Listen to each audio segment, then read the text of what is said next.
은혜 받으신 하나님 말씀은 로마서 1장 1절로 7절입니다. 부활의 능력 첫 번째 시간입니다. 하나님은 전능하신 하나님입니다. 우리 여러분 신구약 성경에 공통점이 하나 있다면 하나님은 전능하시다라는 그런 공통점이 있습니다. 하나님 그래서 모든 걸 할 수 있어요. 근데요, 하나님이라도 못하는 게 하나 있었는데 뭐냐면 죄를 그 능력으로 사할 능력이 없어요. 인생의 죄인지를. 그 어떻게 해야 되는지 아십니까? 그 죄를 누군가가 죽어야 돼요. 뒤집어 쓰고. 그 예수가 죄를 뒤집어 쓰시고 죽고 부활하심으로 죄의 값을 탕감하시는 거예요. 한번 따로 죄의 싹은 사망이다. 명심하셔야 합니다. 하나님은 모든 걸 할 수 있어요. 하나님이 못하시는 게 두 가지가 있는데 거짓말하는 거예요. 거짓말하는 걸 못하세요. 그리고 변역하는 거, 시건한다는 거죠. 말을 뒤집는 거. 이건 못하시나요? 변한다는 건 못하신다는 거예요. 이거 외에는 다 하실 수 있어요. 성경은 히브리서 6장 17절로 18절에 보면 그 뜻을 변치 아니함, 그리고 거짓말을 할 수 없다. 아예 선언하고 있어요. 우리 신앙은요, 하나님은 전능하시다라는 것부터 시작하는 것입니다. 나와 여러분들 스스로, 내 스스로 이렇게 들여다보면 뭘 못합니까? 막힌 게 너무 많지 않나요? 제한이 너무 많지 않나요? 부족한 것들이 너무 많지 않나요? 그러니까 전능하신 그 하나님 앞에 아뢰 수밖에 없고 전능하신 그 하나님 앞에 간구할 수밖에 없다는 것이 바로 인생들, 우리들의 모습이기도 합니다. 근데 하나님은 전능하세요. 그러니까 우리가 신앙하고 믿고 의지하고 따르는 거예요. 하나님은 전능하시다는 것을 인정하는 사람은요, 신앙생활 막 할까요? 잘할까요? 잘할 수밖에 없어요. 왜요? 전능하신 하나님이 다 알고 계시고 모든 거 알고 계시는데 내 신앙을 헬라 빼딱하게 할 수는 없다라는 거죠. 많은 사람들이 전능하신 하나님을 그걸 인정 안 하니까 신앙생활이 엉망진창이 되는 거예요. 코에 검을 코골이, 귀에 검을 귀걸이가 돼버리는 거예요. 요즘은 콧뚜레도 하고요, 발목에도 차기도 하고요, 아주 그냥 피어싱이라 그래가지고 뭐 별의별 굴 때 다 구멍을 다 뚫더만요. 그러니까 신앙을 그런 식으로 해버리는 거예요. 자기 멋대로. 왜냐하면 전능하신 하나님이라는 것이 인정이 안 됐기 때문에. 다른 말로는 믿는 구석이 하나가 더 있어. 믿는 구석이 있으니까 이거 아니면 이쪽으로 가면 되지 라고 하는 또 다른 자기 나름의 하나님을 갖고 있기 때문에 신앙생활이 엉망진창인 것을 보게 됩니다. 여러분, 성경에서 아브라함은요, 아브라함의 믿음을 연구하면 연구할수록, 읽으면 읽을수록 우리들의 믿음과 대동소이하다는 거죠. 우리들의 믿음과 별반의 차이가 없다는 거죠. 근데 그걸 구약시대 때 율법을 받기 전서부터 그 믿음을 가졌던 아브라함의 공통적인 하나가 뭔 줄 아십니까? 하나님을 전능하신 하나님으로 인정하고 믿었다는 거죠. 여러분과 내가 동일하게 하나님이 전능하시다는 것을 믿고 인정한다면 아브라함의 복을 받을 수 있습니다. 아브라함이나 그 후손들에게 세상의 후사가 되리라, 하나님의 후사가 되게 한다는 그 언약은 율법으로 말미암은 것이 아니라 믿음으로 말미암았다라고 성경은 선언하고 있다는 사실이죠. 여러분, 후사가 되는 것은요, 율법으로 된 거 아닙니다. 율법은 종에게 준 거기 때문에 종은 잘하면 상 주면 돼요. 끝이에요. 그는 후사가 될 수 없어요. 종들은 절대로 기업을 물을 자가 될 수 없어요. 오직 후사가 되는 것은 믿음으로만. 하나님이 아브라함이 하나님을 그걸 믿음에 속한 그 아브라함에 속한 모든 자들이 이 세상의 후사가 되었다라고 로마서 한번 찾아보십니다. 로마서 4장 13절에서 16절, 우리 13절서부터 우리 다 같이 우리 합독하십니다. 아브라함이나 그 후손에게 세상의 후사가 되리라고 하신 언약은 율법으로 말미암은 것이 아니요 오직 믿음의 의로 말미암은 것이니라. 만일 율법에 속한 자들이 후사이면 믿음은 헛것이 되고 약속은 폐하여 졌느니라. 율법은 진노를 이루게 하나니 율법이 없는 곳에는 범함도 없느니라. 그러므로 후사가 되는 이것이 은혜에 속하기 위하여 믿음으로 되나니 이는 그 약속을 모든 후손에게 굳게 하려 하심이라. 율법에 속한 자에게 뿐만 아니라 아브라함의 믿음에 속한 자에게도니 아브라함은 하나님 앞에서 모든 사람의 조상이다. 그걸 계속 펴놓으세요. 그 다음에 말씀 또 있으니까. 아브라함이 가졌던 믿음은요, 바로 하나님을 전능하신 하나님으로 믿고 의지하는 겁니다. 구체적으로 보면 뭐냐면요, 하나님은 산 자를 죽은 자처럼, 죽은 자를 산 자처럼 부르시는 하나님으로 믿은 거예요. 이 믿음이 이삭을 건져내잖아요. 그 믿음 때문에 이삭이 건져지는 거예요. 죽은 자를 산 자처럼, 내가 지금 하나님이 번제로 드리라고 그랬지만 내가 드리면 하나님은 분명없이 죽은 자를 산 자로 주실 거라고 그는 믿었기 때문에 하나님 앞에 모래에서 드릴 수 있는 믿음이 있었다는 사실이죠. 없는 것을 있는 것처럼 부르시는 전능하신 하나님, 그는 그 능력을 가진 그 하나님을 믿고 의지했기 때문에 하나님께서는 아브라함에게 그 모든 복, 믿음의 조상이라는 복을 허락하십니다. 4장 17절에서 22절에 보면 그 믿는 바 하나님은 죽은 자를 살리시며 없는 것을 있는 것 같이 부르시는 자신이라. 아브라함이 믿은 믿음에 대해서는 하나님이 그렇게 인정해 주셨다는 거죠. 여러분, 나의 믿음도 그 믿음, 편치 않는 그 믿음이 내용으로 샘솟듯 솟아나야 합니다. 아브라함은요, 하나님을 전능하신 하나님으로 믿었어요. 없는 것을 있는 것처럼 부르시는 하나님. 쉽게 말하면 자기 부부거든요. 아브라함과 사라가 없는, 도무지 불가능한 그 상태에서 이삭을 주셨기 때문에 없는 곳에서 있는 것처럼 부르시는 하나님. 번자로 드리라 하니 죽은 자를 산 자처럼 부르시는 하나님으로 그는 믿었기에 믿음의 조상으로서의 그 아무런 하자가 없다는 거죠. 그 믿음으로 하나님은 의롭다 하는 인침을 받습니다. 아브라함이 무엇을 의롭다함을 받았느냐? 그 믿음. 산 자를 없는 것을 있는 것처럼, 죽은 자를 산 자처럼 부르시는 그 하나님을 믿었기에 그걸 의로 여기셨다고 성경은 말씀을 합니다. 그 믿음으로 말미암아 아브라함의 후손들에게 하나님은 후사의 약속을 지키셨어요.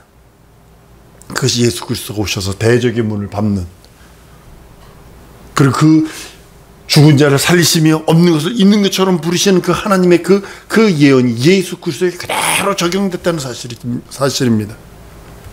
우리는 아브라함의 믿음을 통해서 이삭을 죽은 자 가운데서 모리아 산에서 산자로 돌려받는 사건, 그 사건을 통해서 예수 그리스도를 죽은 자 가운데서 살리신 전능하신 하나님의 그 믿음, 하나님의 믿음, 아브라함에게 보였던, 아브라함이 시험했던 그 믿음을 아브라함이 통과함으로 인하여 우리들에게 동일하게 예수 그리스도를 죽은 자에서 살리시는, 그리고 예수는 죽을 권세와 살 권세를 아버지께 받아서 이 땅에 오셨어 모든 구속사를 이루는 장면을 보게 됩니다.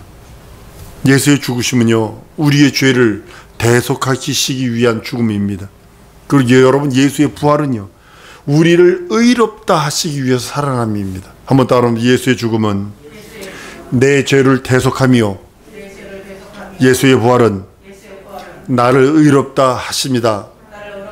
잊어버리시면 안 됩니다. 예수의 죽음은 나의 대속이고 예수의 부활은 나를 의롭다 하십니다. 그래서 내가 예수에게 철두철미하게 붙어있지 않으면 절망일 수밖에 없는 이유가 바로 거기 있는 겁니다. 로마서 4장 24절 이하에 의로 여기심을 받은 우리도 우리를 위함이니 곧 예수 우리 주를 죽은 자 가운데서 살리신 이를 믿는 자니라. 예수는 우리의 범죄함을 위하여 내어줌이 되고 또한 우리의 의롭다 하심을 위하여 살아나셨느니라.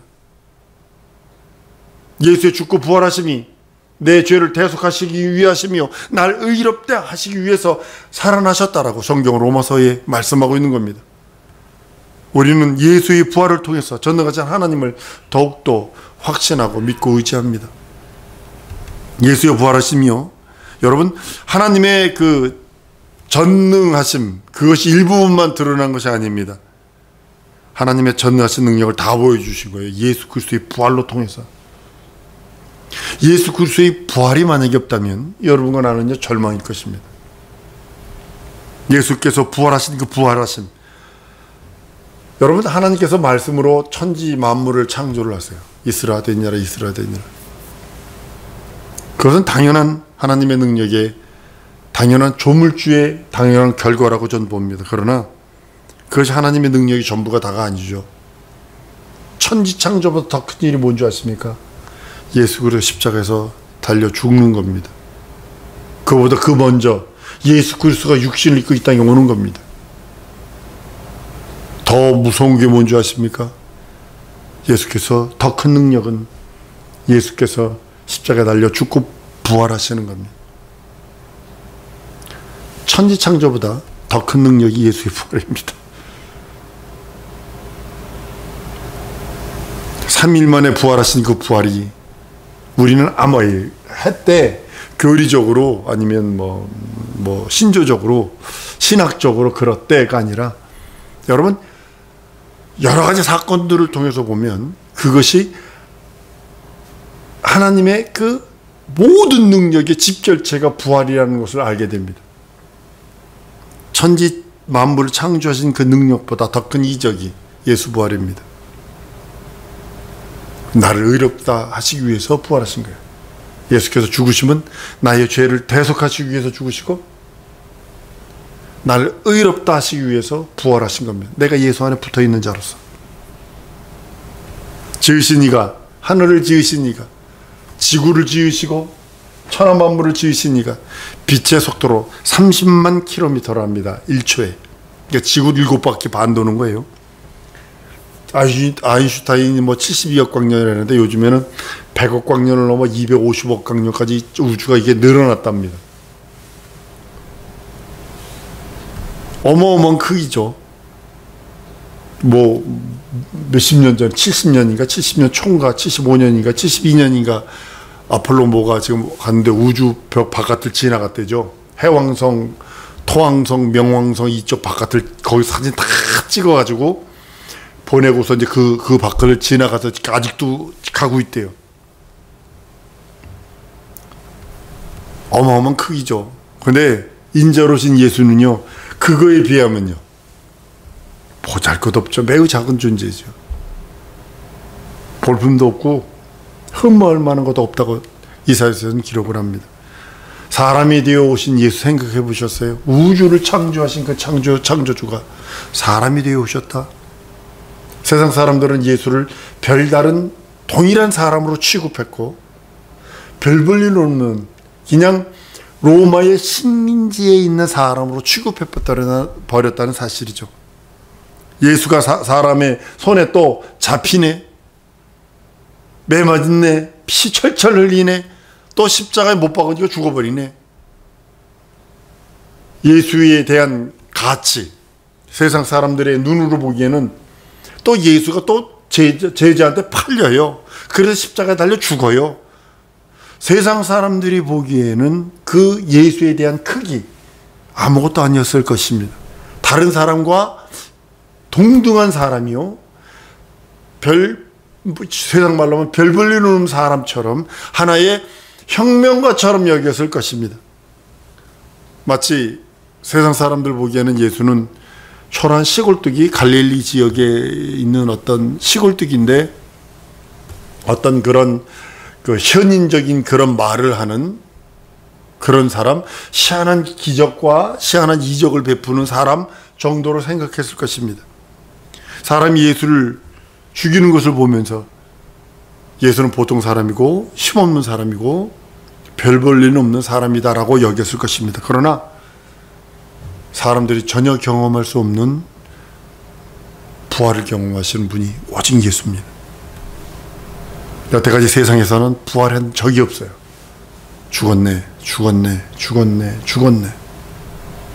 우리도 죽네. 이게 정답입니다. 예수는 다른 사람들에 비해서 일찍 죽었습니다. 그것도 죽임당했습니다. 비참하게. 제자에게 팔려서 비참하게 누명 뒤집어 쓰고 죽어버립니다. 그러나 예수는 죽었다가 다시 살아나심으로 인하여 전 인류, 아담서부터 맨 마지막에 있는 전 인류를 통해 통틀어 처음으로 부활이라고 하는 하나님의 생명으로 사람들한테 나타나기 시작을 합니다. 많은 사람들이 감격해야 될 게 여러분 뭐라고 생각하세요? 예수 부활이요. 한 번 더 따라 하십니다. 예수 부활하셨다. 나도 부활하리라. 네, 이게 가장 큰 감격이어야 합니다. 근데 감격해야 하지 않아요. 설교도 부활절례나 한 2주 하나? 한 번이나 할래나 말라나? 탄생은 막 이렇게 막 깊게 막 크리스마스 그러면 필리핀 갔더니 september부터 징글벨 소리가 나요. 그거는 그렇게 즐거워하고 행복해 하나? 예수 십자가에 달려 죽고 부활하셨다? 하려고 하잖아요. 왜 그랬냐면 사람의 눈으로 볼 때는 도저히 불가능하거든요. 부활이 도저히 불가능하고 역대적으로 산 사람이 없어. 그러니까 불가능하게 보이는 거예요. 오래 살기도 힘들어 죽겠는데 요즘에 저주가 그러냐, 벽에 똥칠할 때까지 사세요. 이게 저주래요. 이게 저주하는, 이게 덕담이 아니고 이게 저주하는 거래요. 벽에 똥칠할 때까지 사세요. 이게 쉽게 말하면 치매 걸려 살라는 거거든. 그때까지. 난 9988 124만 했으면 좋겠어. 99년 동안 아주 그냥 팔팔하게 살다가 한 1, 2분 아프다가 죽어.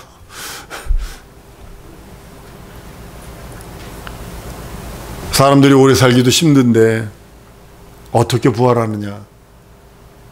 이것 때문에 부활을 못 믿는 거죠. 내 주위에 보니까 죽은 사람들이 많거든. 근데 부활한 사람은 없거든. 그러니까 못 믿는 거예요. 우리는 하나님의 전능하신다는 그것을 신앙의 전제 조건으로 가지고 있어야 합니다. 이스라엘은 천지창조에 감격했어요. 그들은 천지창조에 감격해서 신앙의 전부로 삼지는 않았어요. 그들은 앞으로 오실 메시아를 사모하고 천지를 창조하신 그분이 육체로 오셔서 그들을 구원해 줄 것을 갈망했습니다. 수많은 선지자들의 예언이 무엇이냐면 예수를 바라보는 거예요.